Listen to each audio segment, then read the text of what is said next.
Marinero, the Sick podcast, and after Marc Bergevin went into the dressing room at the end of a 5-2 loss in Los Angeles, the Canadiens lost the next game and the next day versus Anaheim, and then they bounced back and they beat Detroit. But then they lost again to the New York Islanders by a score of 6-2. Brendan Kelly of the Montreal Gazette, the Habs were down 5-0, 5 after 2 periods. So they were. I mean, what are you going to say? You know what? At this point, Tony, I don't think you want to overanalyze individual games. I think what you want to look at is 3 wins, 9 losses. You win one game, and then you don't just lose the next game. You get destroyed. And the Islanders haven't had a great start. I mean, they're obviously a much better team than Montreal. But what you have to say is there is something.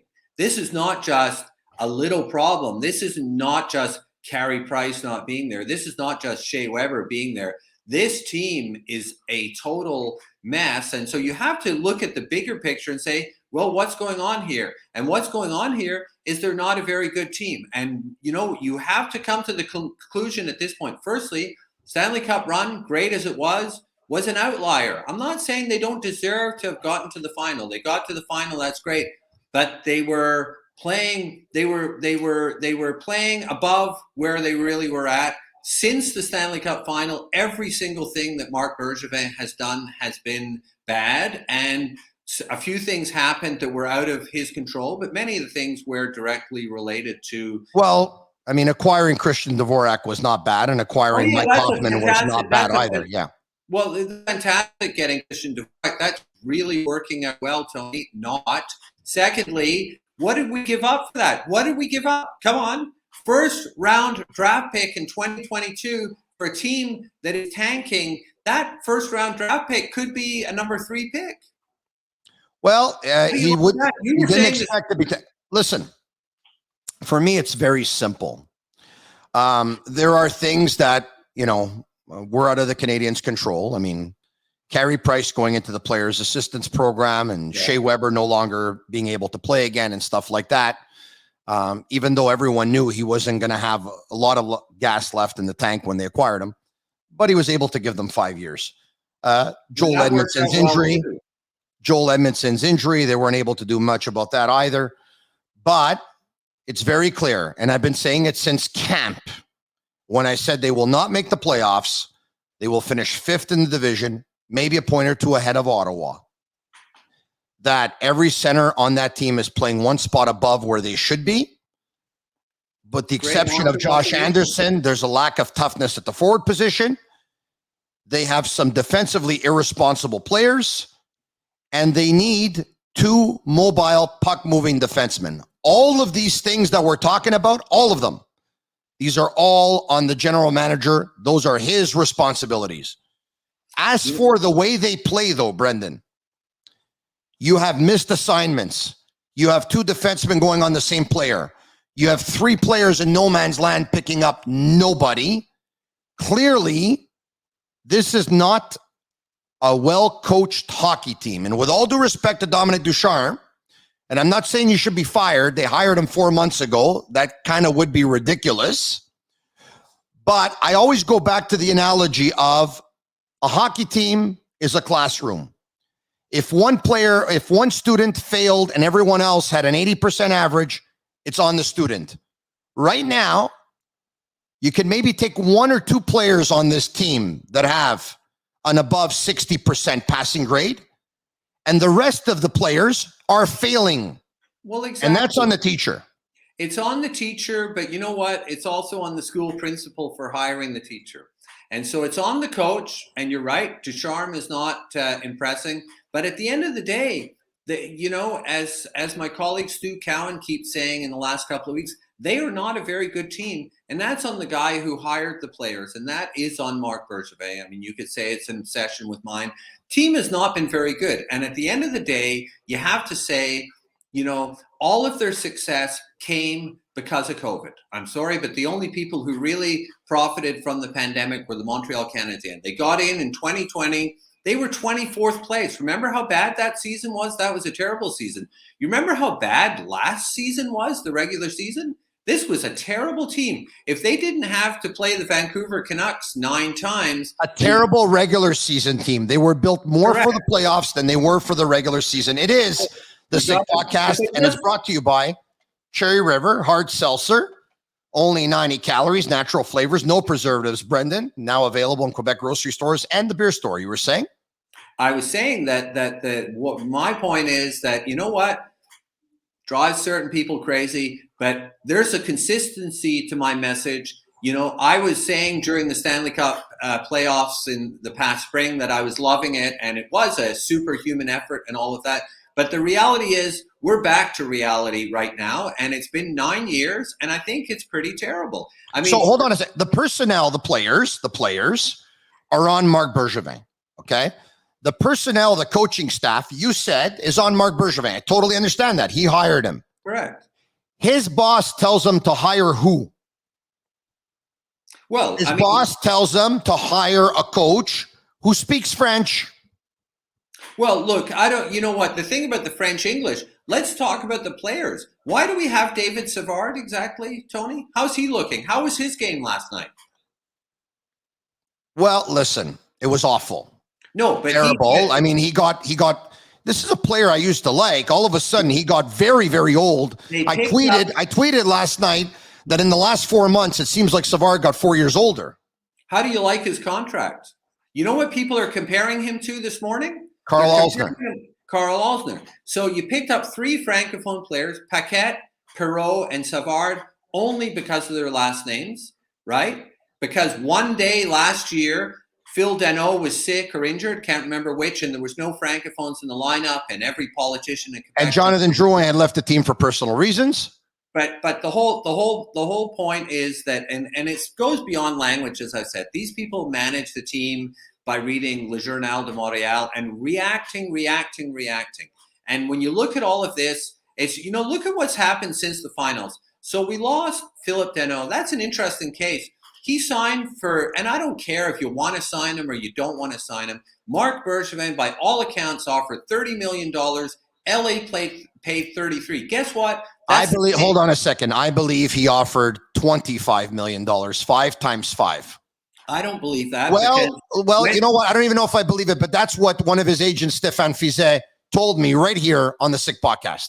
Well, I mean, who knows? I mean, in any case, I think Danault was signable. What Danault said was they never even came to talk to him. Another feud between Bergevin and one of his star players. Then you go to Kotkaniemi. You can say whatever you like about Kotkaniemi. One of the biggest problems with this team this year is they're weak down the middle. So I like Philip Danault, but I mean, star is a little bit big. He's a star at his role, but he's not a star player. How's the penalty kill this year? It's not very good. You want to know why? Because Philip Danault is not there. That's one of the reasons. You want to know the other ones? Sure. Because Carey Price is not there. Because Shea Weber's not there. Because Joel Edmondson's not there. And because Paul Byron's not there. That's actually not true. Carey Price last season, how was Carey Price's regular season? His regular season was not very good. In the playoffs, up until the final, he was excellent. Sorry, it was terrible, like it's been terrible every year for the past 4 or 5 years. How was Shea Weber's regular season last year? It was pretty mediocre. You know what we spent the year saying about Shea Weber? Wow, he's a pylon. People just keep skating by him. He was epic. Both of those guys were epic in the playoffs. He was laboring because of his injury. It was apparent, but I mean that. But all his hockey mind was there. All I'm saying is, if we're comparing regular season to regular season, Price and Weber were not big factors in last season's team. They weren't. In the playoffs, yes, but in the regular season, no. And I think you have to look at the bigger picture here. In the bigger picture, really, we got to talk about Jeff Molson. I mean, this is the story. Where's Jeff Molson? You know what? Listen, we've talked about him a bit, but it really has become the story now. His lack of leadership. His lack of communicating with the media and the fan base is showing a lack of leadership. And you know the one thing that I dreaded last night that I didn't like, Brendan, was when the Canadians were down 5-0, the Boo Birds came out. And you want to know why I didn't like it? Because I could just see Jeff Molson sitting there listening to the Boo Birds saying, we can never do a rebuild with this team because, look, we're losing 5-0 and we are getting booed off the ice. Jeff, that's not true. The reason why you were booed, because losing would be acceptable if there was a plan, okay, a detailed plan. But there's no plan. That's why they're booing. Listen, Tony, the Jeff Mo, I tweeted this morning, and I 100% believe this. You will never have a proper rebuild under Jeff Molson and Marc Bergevin. For 9 years of Marc Bergevin, it has been a win now type philosophy. And guess what? It's basically mostly been a lose now result. And you can't argue with that. And the reality is they're not in a rebuild over those 9 years, but they're almost in a rebuild not by design, but because they're so crap.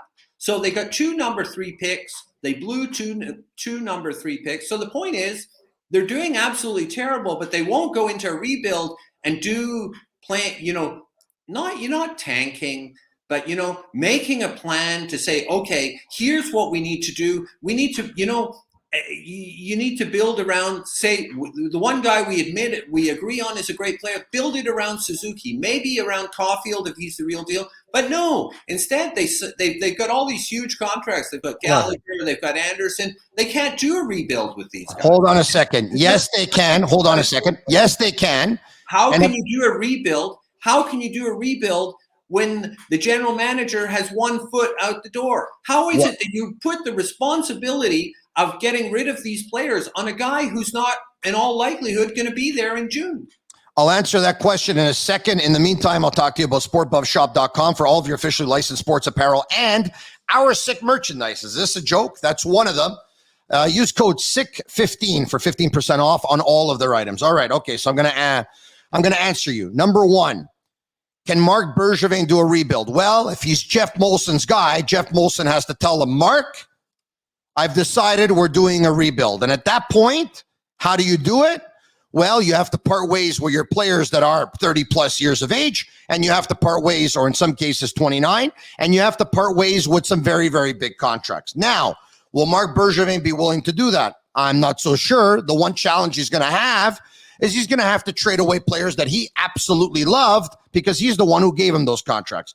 So if you determine that he's not the guy, well, then bring in somebody to replace him who will be the guy. And at that point, you give him that mandate as well. You got to rebuild. Now, how do you trade away those contracts? It's easy. There's different ways you can do it.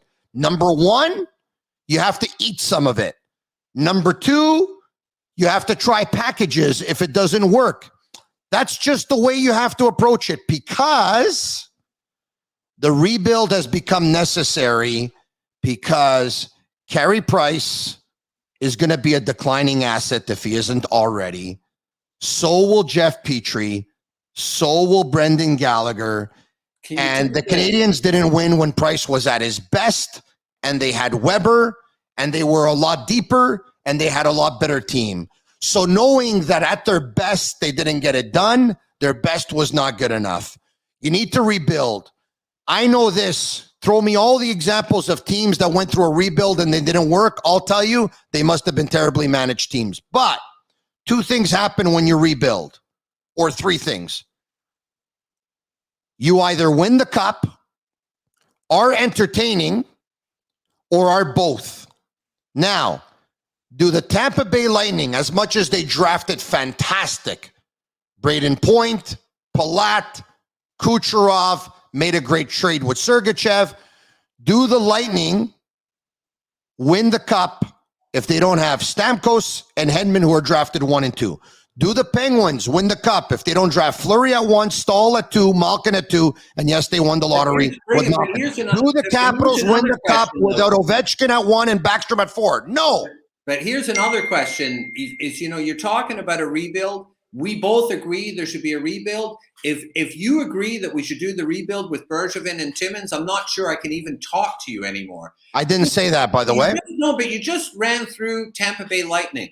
Yeah. Could we, even with those picks, pick the right people? I don't believe it. We blew 2 number 3 overall picks. We blew them 100%.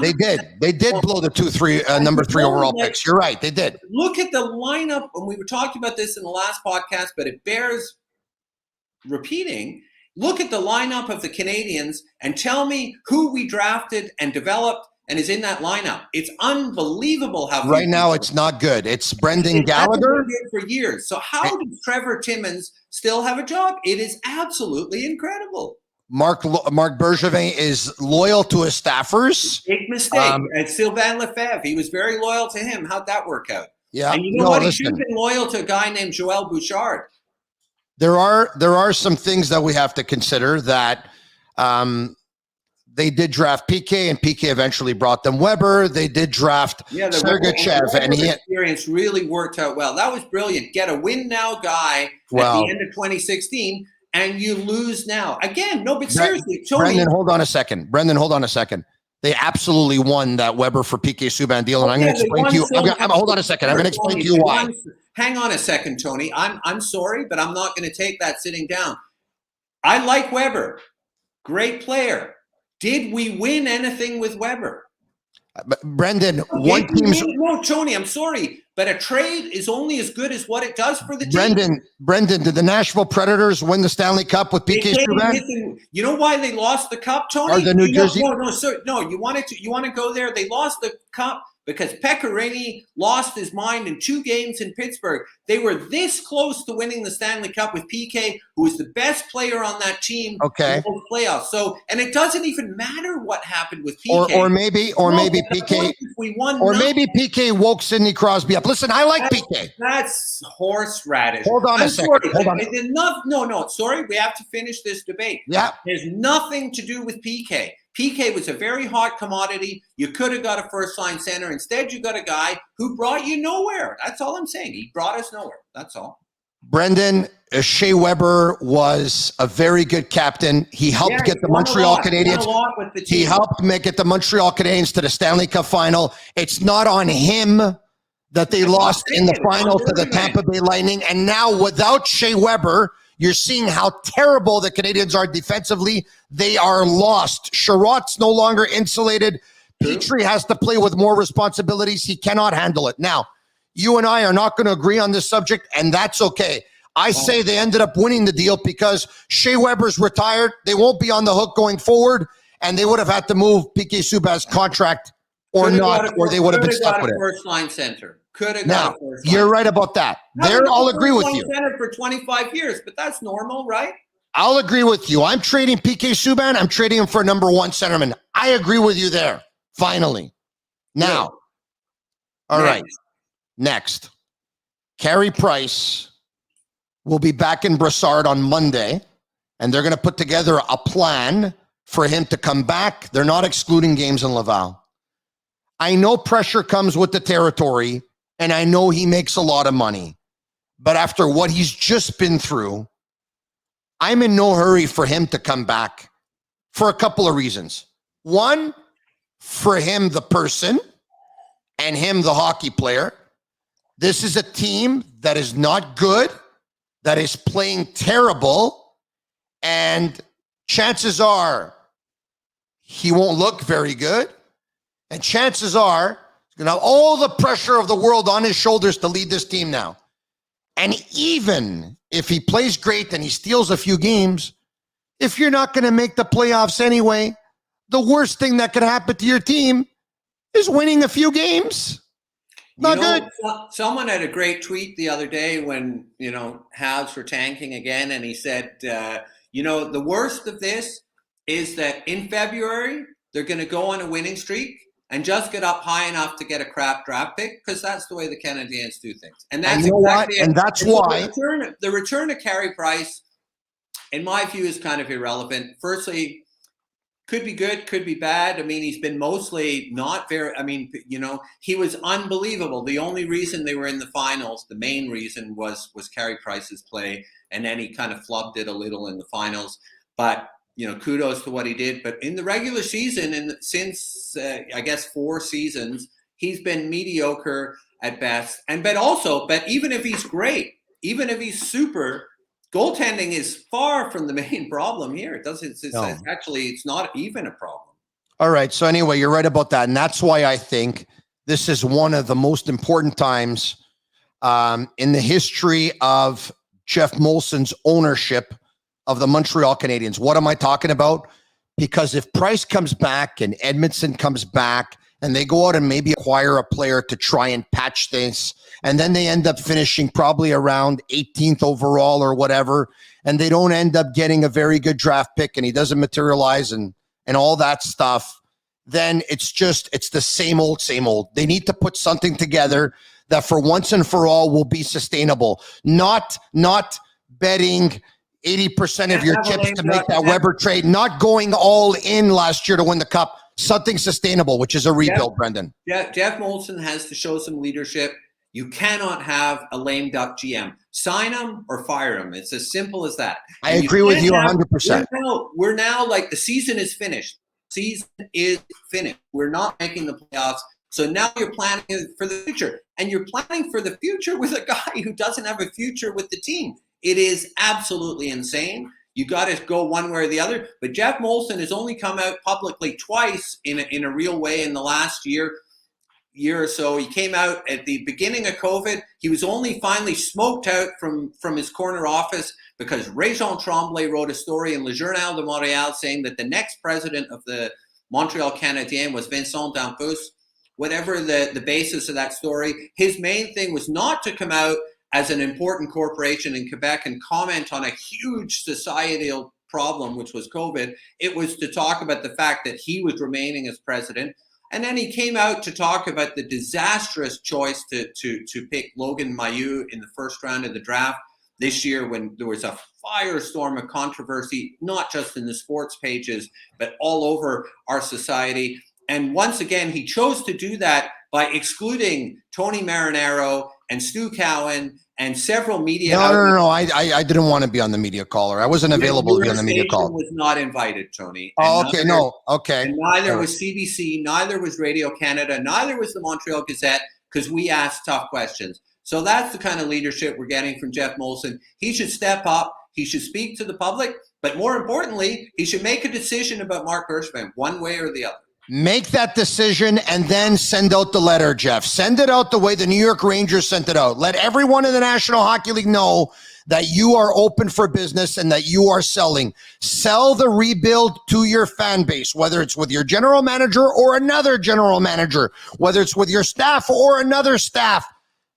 That's up to you to decide, but send it out there. Send out the letter. It'll create an auction for your players. There, you and I will agree, and we'll say goodbye and until next time. Excellent. See you, Tony. I hate agreeing with you. We only agreed probably 2 or 3 times, and we probably disagreed 5. I'll talk to you again. All right. See you, Tony. Time to make some money. Money. Time for Sick Picks. Brought to you by MyBookie. All right, Cash, make me some money. It's you can place your bets on MyBookie. Go to mybookie.ag/the Sick Podcast and use code SickPicks to double your deposit. Bet, win, get paid. Make me money, man. I'm not in a good mood. Make me some money. Colts minus 10.5, baby. Easy cash. They were up 30 at one point. Hold it. Show me that again.